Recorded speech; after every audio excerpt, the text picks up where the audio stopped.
Assalamu alaikum, প্রিয় শিক্ষার্থীবৃন্দ. Welcome back to my online class. Here I am going to take a online class especially for the students of 9 and 10. I am going to discuss about an important topic of grammar named right forms of verbs. Right form of verbs.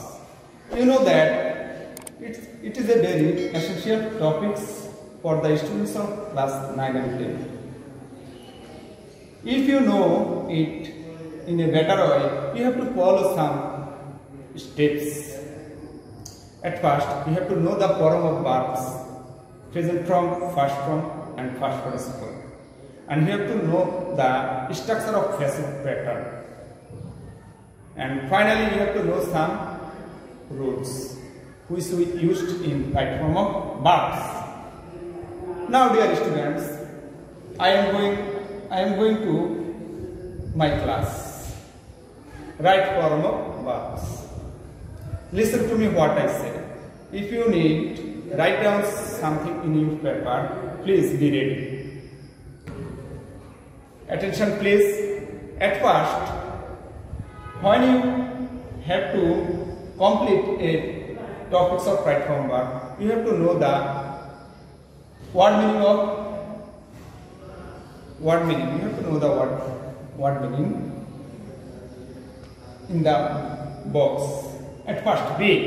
We know that B has 5 verbs into B. M is a was well. We have found 5 auxiliary verbs in B. That means hoy. Call, daka ba bola hoy. Here, shona. Engal, grass kora, gire phela, dhonsho kora. No, jana, poricito. Join, jogdan kora. Begin, arambho kora, shuru kora. Bear, here, bear has 2 meanings and 2 forms of verbs. Bear means বহন করা, bear means প্রসব করা বা জন্মগ্রহণ করা। যখন আমরা practice করব তখন আমরা দেখব এখানে কোন বিয়ারটা বসেছে। ফলো, অনুসরণ করা। ইন্সপায়ার, উৎসাহ দেওয়া, অনুপ্রেরণা করা। Now dear students, listen to what I say. You must have tell the name of Kazi Nazrul Islam. তোমরা নিশ্চয় কাজী নজরুল ইসলামের নাম শুনিয়া থাকিবে। Sentence meaning is must, so I translate it into Bangla for your better understanding. You must have dash the name of Kazi Nazrul Islam. তোমরা অবশ্যই কাজী নজরুল ইসলামের নাম শুনিয়া থাকবে। এখন শোনা ইংরেজি আমরা উপরে পেয়েছি কি হিয়ার, তাহলে এখানে কোন বারটা বসতেছে হিয়ার। আমাদের topics name right form of verbs. আমরা ভার্বটা আইডেন্টিফাই করছি, বাট এখানে ভার্বটা আমরা সঠিক ফর্মটা বসাবো। আমরা জানি verb has 3 forms, present form, first form, past participle, and we have already know that after have, has, had, we use the form of verb past participle, that means B3. In my instruction number 1, have, has, had, be equal B3. That means have, has, had, be এগুলোর পরে যদি কোনো verb বসে সেই ভার্বটি অবশ্যই past participle form হবে। So it is clear that here we used the past participle of the verb here. The past participle of the verb here is heard. S-E-A-R-D, heard. So you must have heard the name of Kazi Nazrul Islam. Number 8 complete. 2. He dash our national poet. সে হয় আমাদের জাতীয় কবি। আমরা জানি হয় ইংরেজি and is are, R am is are আমরা কোথায় পাবো? বি এর মধ্যে আমরা am is are কে খুঁজে পাবো। সে আমাদের জাতীয় কবি। এটা আগেও ছিল, যখন সে ছিল তখনও ছিল, এখনো আমরা তাকে জাতীয় কবি হিসেবে মানি। তার মানে এটা present pattern, universal pattern. Number 5, universal pattern, চিরন্তন সত্য যেটা সবসময় হয়ে আসছে সেই জিনিসটা এখানে বলবে। তাহলে আমরা চিরকালীন যে কথাগুলো মানিয়া চলি সেক্ষেত্রে আমরা ভার্বের প্রেজেন্ট ফর্ম বসাই। বিকে বাঙালি আমরা এম ইজ আর পাই প্রেজেন্ট, আর আই এর সাথে এম বসে, থার্ড পারসন সিঙ্গুলারের সাথে ইজ বসে।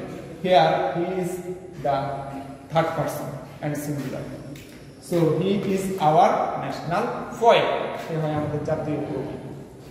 হি dash our rebel poet as well, তাকে আমাদের বিদ্রোহী কবিও হিসেবেও তিনি পরিচিত, তিনি বিদ্রোহী কবি হিসেবেও আমাদের কাছে পরিচিত।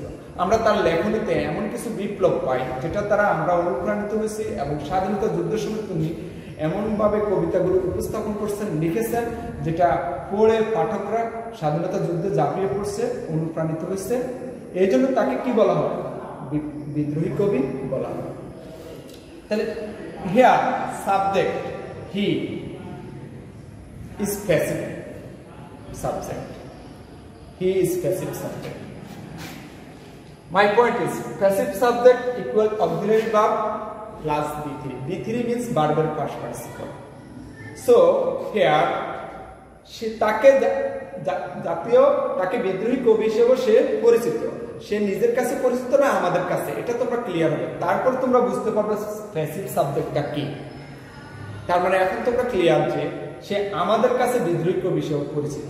তার মানে সাবজেক্ট এখানে নিজে কাজ করে না। যেখানে যে বাক্যের সাবজেক্ট নিজে কাজ করে না সেই বাক্যের সাবজেক্টটাকে বলে passive subject.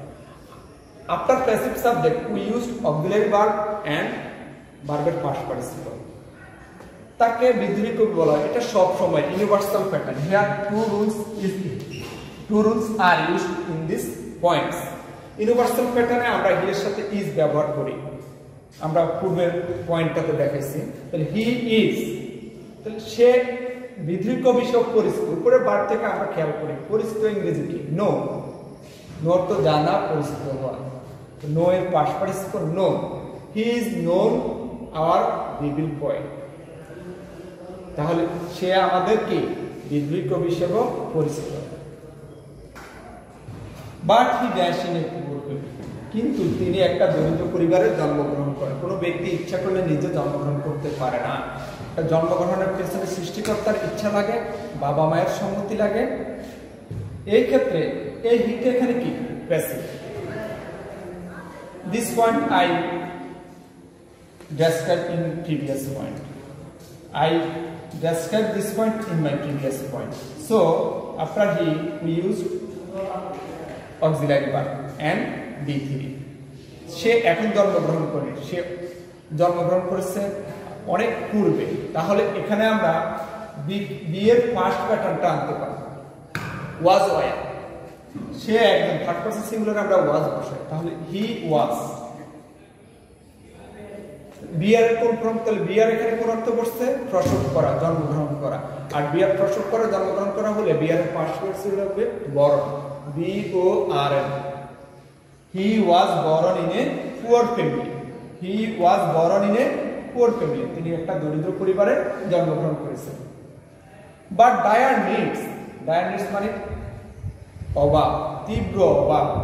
Could not dash his potentiality, সম্ভাব্যতা। তার ভিতরে যে প্রতিভা আছে, সম্ভাবনা আছে, সেই সম্ভাবনা এবং প্রতিভাগুলো, তার যে অভাব ছিল, গরিব পরিবারের জন্মগ্রহণ করলে সাধারণত অভাব থাকে, সেই অভাবটা তার ভিতরে সম্ভাব্যতাকে কি করতে পারেনি? গ্রাস করতে পারেনি, ধ্বংস করতে পারেনি।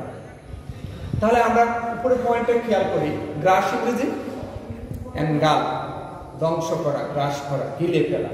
তাহলে তীব্র অভাব তার কি করতে পারেনি? সম্ভাব্যতাকে ধ্বংস করতে পারে। তাহলে আমরা ভার্বটা আইডেন্টিফাই করতে পারছি। এখন ভার্বের সঠিক ফর্ম বসাবো।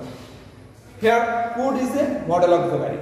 We used in my point 2 model verb 12 B1, that means ভার্বের প্রেজেন্ট ফর্ম। মডেল ভার্ব বলতে আমরা বুঝি 13টা verb, can, could, may, might, shall, should, will, would, must, need, ought to, used to, there। এই ভার্বগুলোর পরে সাধারণত যে ভার্বগুলো বসে সেটা ভার্বের প্রেজেন্ট ফর্ম হবে।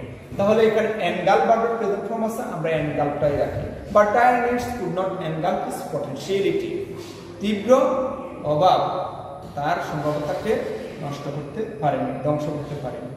When the First World War broke out, যখন প্রথম বিশ্বযুদ্ধ ছড়িয়ে পড়ল, we know that First World War broke out in 1940. That means it's the first pattern. It's the first pattern.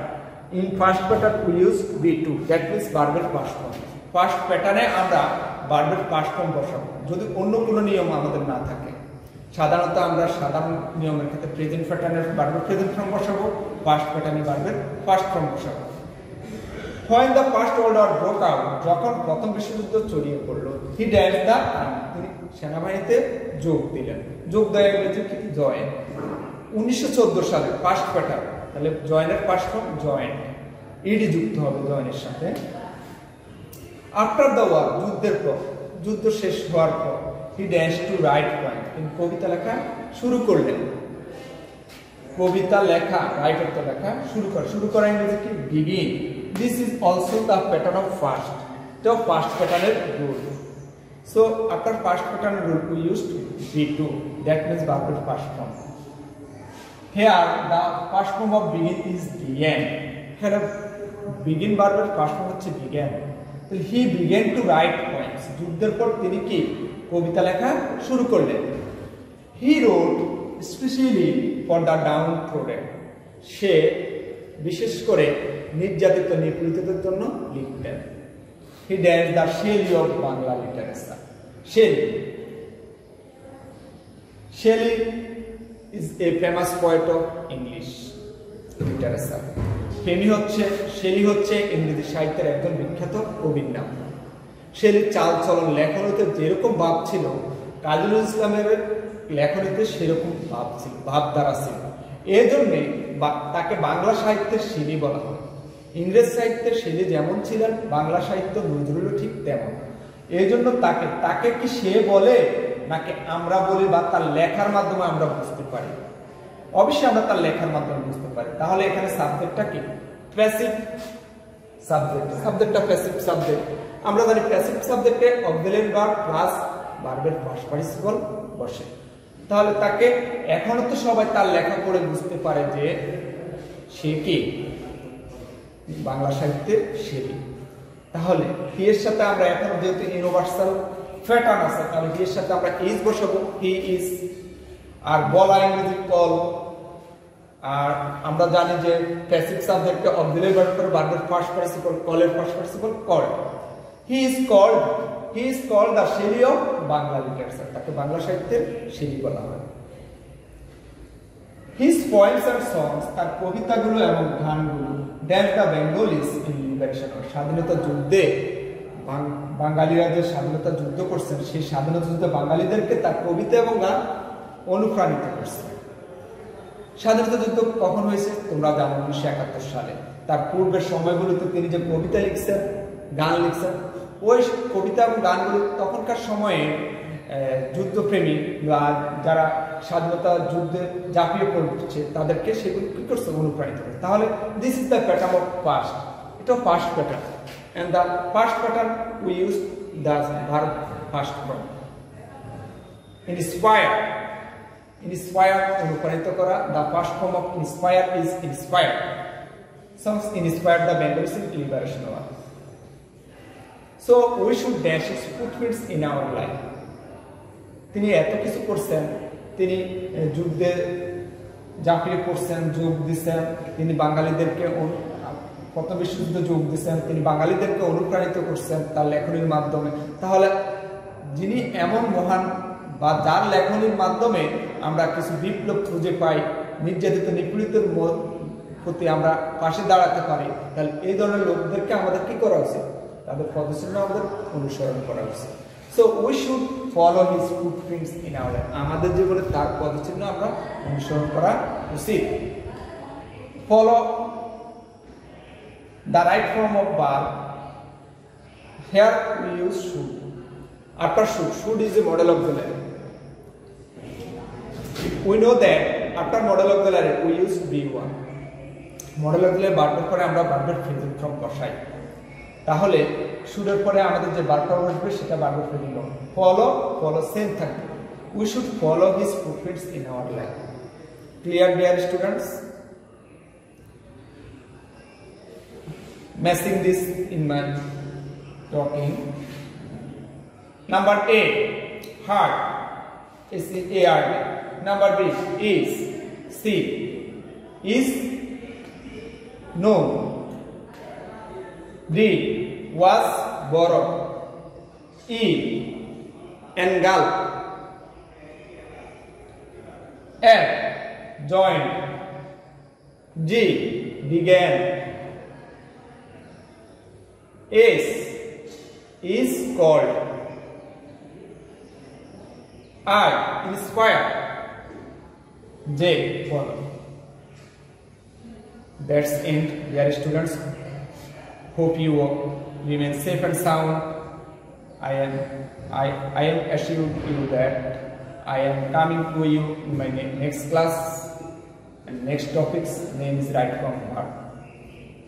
When you practice 5 or 6 right from verbs, you have to catch its meaning, you have to catch what it is used, and properly you have to apply in your exam paper. Thank you all the best. Allah Hafiz.